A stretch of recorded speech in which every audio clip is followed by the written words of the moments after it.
வணக்கம். Cine mini இந்த நிகழ்ச்சியில் புரட்சிக் கலைஞர் விஜயகாந்த் சம்மந்தமான ஒரு விஷயத்தை நான் சொல்கிறேன். விஜயகாந்த் கதாநாயகனாக நடித்து திரைக்கு வந்து மக்களுடைய வரவேற்பை பெற்ற ஒரு திரைப்படம் பார்வையின் மறுபக்கம். இப்போ உங்களுக்கு ஆச்சரியமாக இருக்கீங்க, பார்வையின் மறுபக்கம்னு ஒரு படம் விஜயகாந்த் நடித்து எப்போ வந்துச்சு இந்த படம் அப்படின்ற மாதிரி நீங்கள் மனசுக்குள்ள நினைக்கிறீங்களா? இந்த படம் வந்து 1982ஆம் ஆண்டு திரைக்கு வந்தது.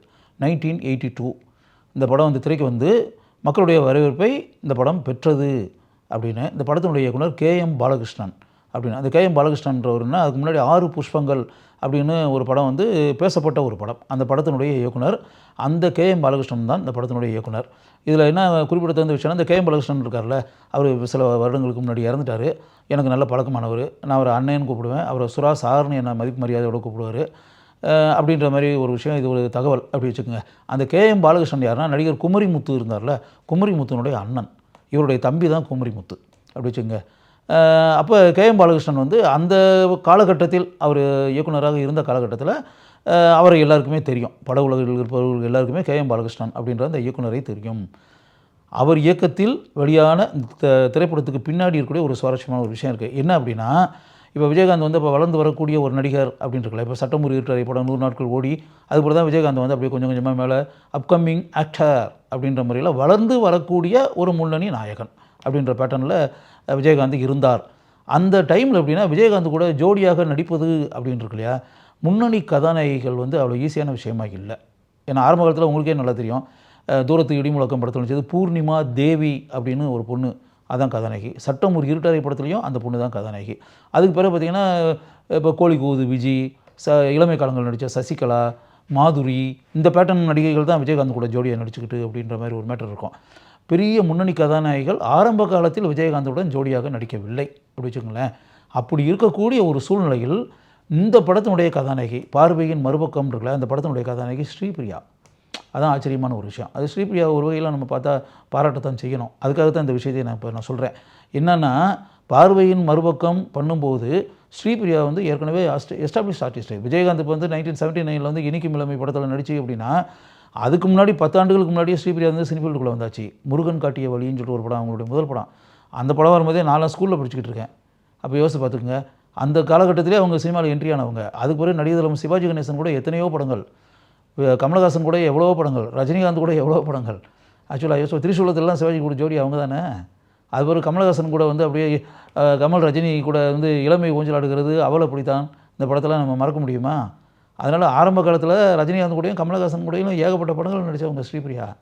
நம்பர் 1 ஆக்ட்ரஸ் அப்படின்ற மாதிரி சொன்னால் ஸ்ரீபிரியா வந்து ஏ கிரேட் ஆர்டிஸ்ட்டு அப்படின்ற மாதிரி வச்சுக்கோங்க. அந்த லெவலில் இருக்கக்கூடிய ஸ்ரீபிரியா, ரஜினி, கமல், நடிகர் திலகம் சிவாஜி கணேசன், அப்படிப்பட்ட லெவலில் நடிச்சுக்கிட்டு இருக்கக்கூடிய ஒரு ஸ்ரீபிரியா வந்து வளர்ந்து வரக்கூடிய ஒரு நடிகராக இருந்த விஜயகாந்துக்கு ஜோடியாக வந்து ஒரு படத்தில் நடிக்கிறாங்கன்றது எவ்வளோ பெரிய விஷயம்.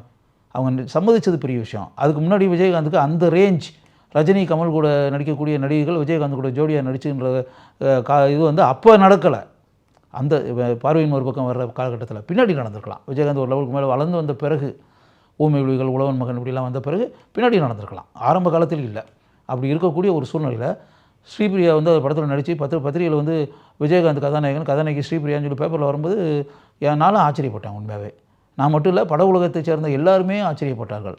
ஸ்ரீபிரியா வந்து எப்படிங்க சம்மதிச்சாங்க, ஸ்ரீபிரியா வந்து இப்படி விஜயகாந்த் கூடலாம் ஜோடி நடிக்கிறது எப்படி ஒத்துக்கிட்டாங்க, உண்மையாகவே ஆச்சரியமான ஒரு விஷயமா இருக்குது அப்படின்ற மாதிரி இண்டஸ்ட்ரியில் அது பேசப்படும் விஷயமாக இருந்தது அப்படின்னு. அது பிறகு அந்த படம் வந்து ஒரு ஹிப்னாட்டிசத்தை பேஸ் பண்ண கதை.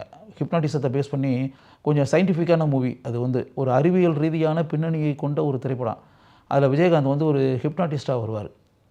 அப்படி இது யோசிச்சு பார்த்தா ஒரு புதுமையான ஒரு கதைக்கருவை, புதுமையான கதாபாத்திரத்தை ஒரு ஹிப்னடைஸ் பண்ணக்கூடிய ஒரு இளைஞர் அப்படின்ற பேட்டர்னில் ஒரு மேட்டரை வச்சு ஒரு சினிமா படத்தை உருவாக்கியிருக்காங்கன்றது எவ்வளோ ஒரு விஷயம். 1982 அந்த 1982 விஜயகாந்த் வந்து he will come as a hypnotist அப்படின்னு. நான் அந்த படத்தை பார்க்கும்போதே, நான் இவ்வளோ ப்ரிவியூவில் அந்த படத்தை பார்த்துட்டேன்.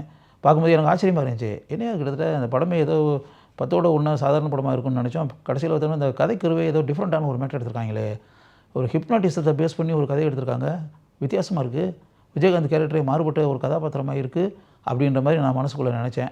அந்த படம் வந்து மக்களுடைய வரவேற்பை பெற்றதற்கு காரணம் அது ஒரு மாறுபட்ட கதைக்கருவை கொண்ட திரைப்படமாக இருந்தது அப்படின்றதான் உண்மை. அதனால் வந்து அப்படியே காலங்கள் கடந்து ஓடி போச்சு. இந்த விஜயகாந்த் வந்து நம்மகிட்ட விடைபெற்று போய்விட்டார். இந்த போன பிறகு இப்படிப்பட்ட சூழ்நிலையில் விஜயகாந்தினுடைய கலை உலக பயணத்தில் அப்கமிங் ஸ்டேஜில் அவர் வளர்ந்து வரக்கூடிய காலகட்டத்தில் அவருக்கு இணையாக நடிப்பதற்கு சிவாஜி, ரஜினி, கமலுடன் ஜோடியாக நடித்த ஸ்ரீபிரியா ஒத்துக்கொண்டார், நடிக்க சம்மதித்தார். அப்படின்றதே பட உலகில் அந்த திரைப்படம் உருவான காலகட்டத்தில் பேசப்படும் ஒரு செய்தியாக, தகவலாக இருந்தது அப்படின்ற ஒரு விஷயம் இல்லையா? அதை இன்னைக்கு இருக்கக்கூடிய இளம் தலைமுறை தெரிந்து கொள்ள வேண்டும் என்பதற்காக இங்கு நான் அந்த தகவலை கூறுகிறேன்.